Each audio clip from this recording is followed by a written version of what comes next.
Yes, ladies and gentlemen, welcome back to the channel. The good news is that Omah has been released and Thames, and it's thought that by tonight they will be leaving for Nigeria to go back to their home country. This has come as a result of too much pressure that has been coming locally from Uganda as well as internationally from different parts of the world, especially from Nigeria, where the two musicians actually come from. But there is a lot of things that we can learn from this incident that happened, and I had actually warned that this might lead into a diplomatic row between Uganda and Nigeria, and this might create a bad image for our entertainment and music industry and everyone who works in this industry, from promoters, music producers, and so on and so forth. Because after this incident, no musician would be confident to come and perform in Uganda for as long as Museveni is still the president. Remember, Uganda had secured, was actually selected to host the 2020 Omah Awards in February, on the 20th of February. But we all know that the government actually injected in a lot of money to make sure that this event actually takes place in Uganda, so as to improve its public image under the guise of promoting tourism. But we all know that it's trying to clean up its image, it's trying to clean up its terror, it's trying to clean up a lot of atrocities it has done. I don't think there is any other African musician that will actually be confident to come and perform in Uganda after what happened to these two Nigerians. We also remember last year Yvonne Chaka Chaka was arrested, and in a very, very unpolite manner, in a very, very bad way, Mama of Africa, just because she said that Bobi Wine is a good leader. She was arrested, put on the next flight back to South Africa. And in fact, Ugandans living in South Africa had started hearing rumors that the South Africans were looking to also do something about it, and that's why Yvonne Chaka Chaka actually had to do something to come out and make a statement that she was safe, in order to avoid innocent Ugandans being targeted in South Africa. Now the same thing had happened with Omah. The good thing that the Nigerians were not going after the Ugandans who may be living in Nigeria, but they were going after the government and putting the government on pressure to bring their musician, to release him and Thames, so that they can get back to their families and they can get back to their home country. The Nigerians used different modes, that is Twitter and all other avenues, to make sure that their voices are being heard. And I'll be discussing the lessons that we can learn from this incident that actually happened. But while I was following the incident on Twitter, I saw most of the Nigerians, some were actually sharing the Uganda High Commission offices, or say our embassy in Lagos, as well as our phone number, telling Nigerians to call that phone number to make sure that they release these two artists. Do not take the Nigerian music industry or entertainment industry lightly, because whatever you do to that industry, you should know that it's one of the biggest it's one of the biggest it's one of the biggest industries where the government actually collects its revenue, and I will come to that shortly. But in the news, or in the letter that has been released, it says that to Chitala prison, that is where Omah was being held, it says that release order, whereas the accused person, Mr. Muyiwa Awoninyi and Stanley Omah Didier, were charged with offense of neglect act likely to spread of infectious disease, section 171 of Penal Code Act. The charges against the accused, A. Stanley Omah Didier Omah, and as Muyiwa Awonyini has been withdrawn against the void withdrawal from serial number 4292 dated 15th December 2020. This is to direct you to release Mr. Muyiwa or Mr. Thames. Sorry, this is to direct you to release Muyiwa Awonyini and Stanley Omah Didier, the said accused persons, from your custody forthwith unless held on other charges. Signed and sealed. So that's the magistrate, grade 1, Okumu Jude, ordering the release of on a release letter he sent over to the prison where Mr. Omah was being held. Saying that they had dropped the charges and they should be released immediately. Now, some of the people that I have heard that took part in, because different avenues were used to call for the release of Omah. We saw too many Nigerians, especially the Nigerian music industry and the entertainment industry, the Nigerian celebrities. They actually did a very good job to stand with one of their own and making sure that he's actually released. So different musicians, Davido, Wizkid, Burna Boy, Yedi Alemedi, and all these other musicians and all the entertainers from the film and television industry, music producers, they all actually, the fans of Omah and Thames, they all came out to actually express their dissatisfaction using social media and making sure that they get their voices heard. Now, that's the power of social media that we have been telling you guys all along. That is how powerful it is. Just imagine if there was no Twitter. Just imagine if there was no Facebook. How could these people have known, and how would they have voiced their dissatisfaction? It would have been hard. By the time they would have voiced this dissatisfaction, Omah would have been held in Uganda for like 2 months and no one would have known, unfortunately. But then these people actually did a great job.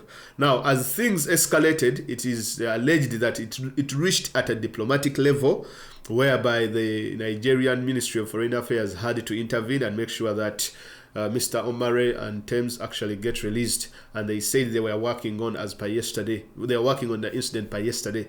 Now, so many people were involved in this incident, and it is alleged that one of the people was the Ugandan ambassador to the UN, known as Idonia Ayebale. Also received a lot of numerous calls from Nigerians from different parts of the world at the UN. This is the level at which it had reached. Actually, the diplomatic tensions were actually getting out of hand, and I'll tell you why this incident is actually going to result into a diplomatic catastrophe. So it reached to the level whereby the Ugandan ambassador to the UN, known as Idonia Ayebale, had to intervene in the incident and call his colleagues back home that things were escalating at a very fast rate and they should do something about it. Also, as we all know, Honorable Robert Chagulanyi Sentamu Bobi Wine, through his lawyers, Anthony Wameri and company advocates, also are some of the people that represented Omah to make sure that the two musicians actually get released by today. In fact, today Bobi Wine was asked about the incident, and he stuck with his two words that why the police provided the security, they okayed the concert, and then why afterwards would you come out and start arresting these people for having performed at a concert that you actually manned, that you actually provided security for, that you actually okayed, So whenever because everyone was waiting for his opinion on the matter, but then that's how he voiced his opinion. But he did not only stop with voicing his opinion, but he also made sure that he provided a legal advice as well as legal support to Mr. Omah and Thames, because some of his lawyers were actually the lawyers were actually blocked. Some of the lawyers were actually blocked from accessing him, the duo, as well as the Ministry of Foreign Affairs of the Nigerian High Commission in Uganda also had been blocked from accessing Mr. Omah and Thames.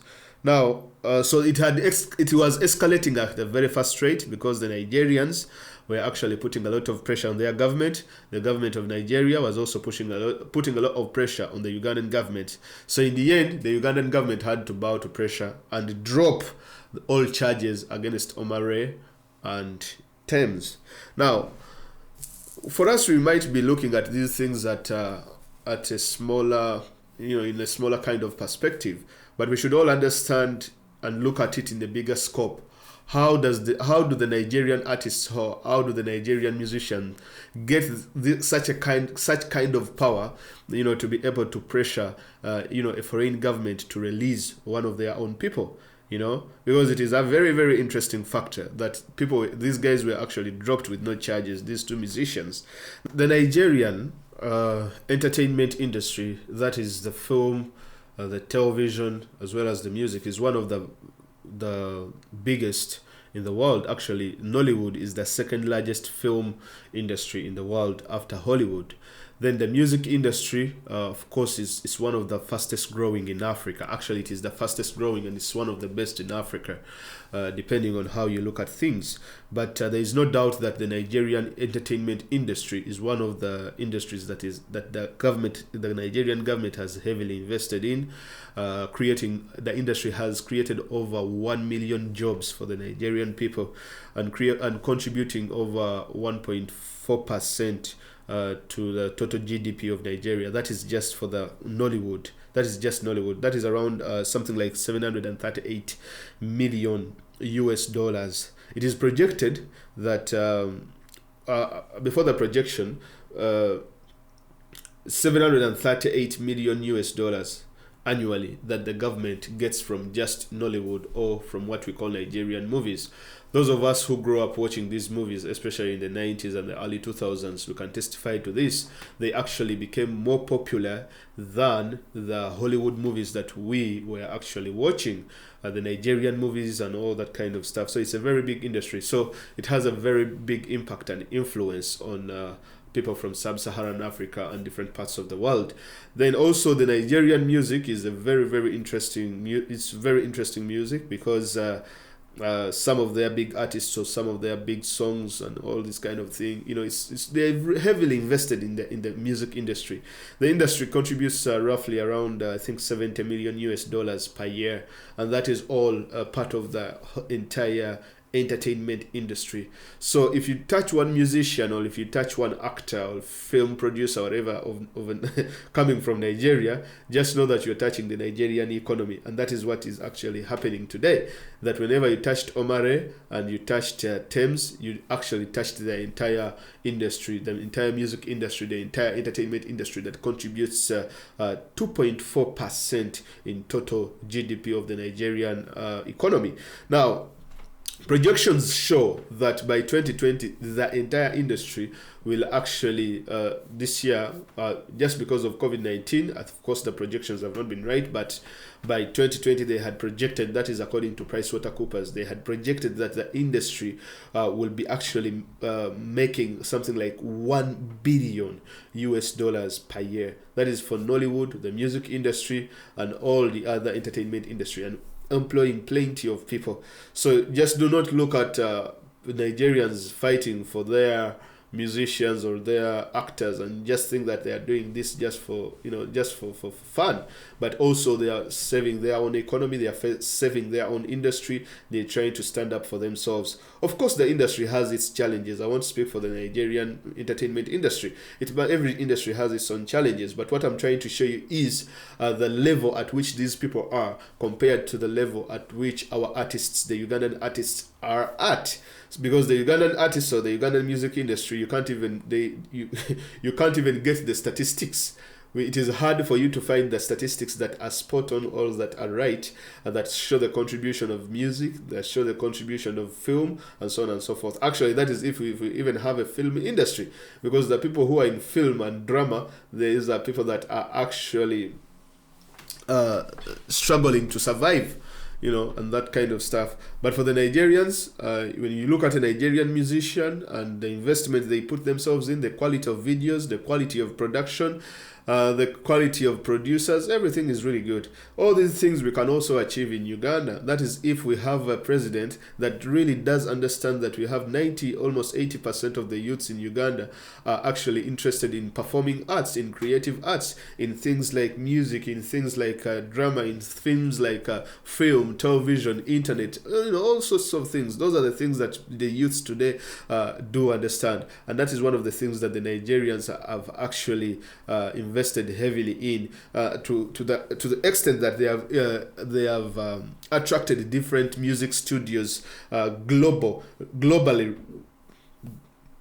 to the extent that they have attracted different global music studios like the Universal Music Group that has popular artists like Drake, Eminem, among others, and also people like I think was it Wycliffe Jean that is setting up actually studios. He got a very I don't think I might be wrong on that, but there's a popular American musician that is actually setting up music studios in West Africa to make sure that they tap into, you know, that kind of style that the Nigerians sing, the Ghanaians and all those other West African artists. So you see that it is something where the world is heading, but in Uganda we are still stuck with a 35-year-old dictator that is telling the youths to go to the gardens and plow the land and you know, use hoes and axes to cut down the bushes and make sure that they go and plant seeds and cultivate the land and do some sort of farming where they don't even have markets for farming.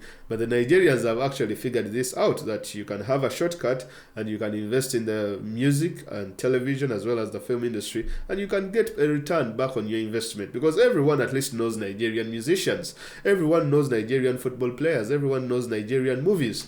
You know, there is that Mr. Ibu, you know, those kind of movies and all this kind of thing. But you know, not everyone can mention a Ugandan movie. You know, not everyone can mention 2 or 3 artists. It's not possible.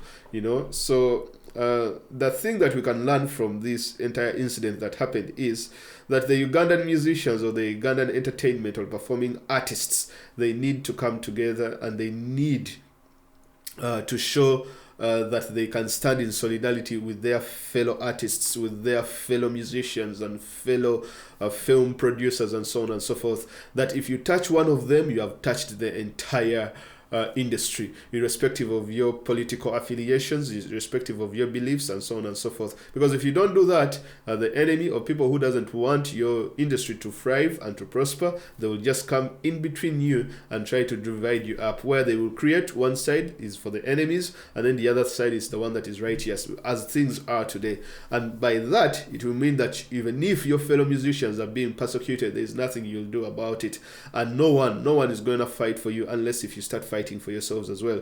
So lastly, the last thing, the Ugandan musicians and the Ugandan performing arts should stop depending on the government. They should stop depending on the government. They should stop waiting for handouts from the government.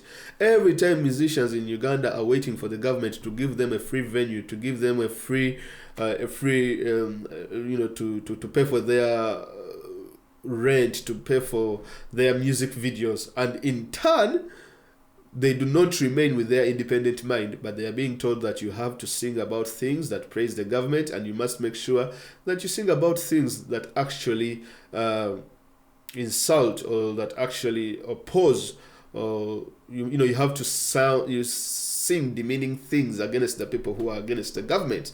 So at the end of the day, you fall out with the people who are actually supposed to come and support your concerts, and then these people will see that you have not fought for them, and yet they give you their dollars or they give you their shillings. So at the end of the day, what the people will also do is, you know what, we shall not be coming back to your concerts. You go back to the person who gave you the money to insult us, and then he should pay for each and everything that you need in this world. So what that means is, if that person actually leaves power and he gets out of government, then you will be left with no one to support you, and you will have to come back crawling to the people you insulted and abused at that particular time. All right, so thank you very much for listening to me once again on this episode, and I hope you have picked something or learned something out of it. So tell me, I would like to know from you what you think about the English episodes. If you think if you think it's working, just let me know in the comments below. And for any other topics that you would like us to discuss, also drop them down in the comments, and we shall also let you know about what is happening. For those of you who are watching us from different parts of the world, our major purpose is to let you know what is going on in the country, to let you know what is going on in Uganda. For those of you who have been following the events here and there, especially about Honorable Bobby Wine and People Power and NUP and the dictator Museveni and all that kind of stuff. So anything that you would like to know in that aspect, I will be addressing it here on the channel, me and my production team. Have a blessed day or night wherever you are, and bye-bye.